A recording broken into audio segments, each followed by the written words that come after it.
Bismillahirrahmanirrahim. Assalamu alaikum wa rahmatullahi wa barakatuh. Narrated Abu Huraira, may Allah be pleased with him. Allah's apostle was asked, "What is the best deed?" He replied, "To believe in Allah and His apostle Muhammad." The questioner then asked, "What is the next in goodness?" He replied, "To participate in jihad, religious fighting in Allah's cause."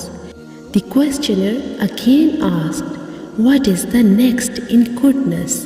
He replied, "To perform Hajj, pilgrimage to Makkah, Mabrur, which is accepted by Allah and is performed with the intention of seeking Allah's pleasure only, and not to show off and without committing a sin, and in accordance with the traditions of the Prophet, peace be upon him."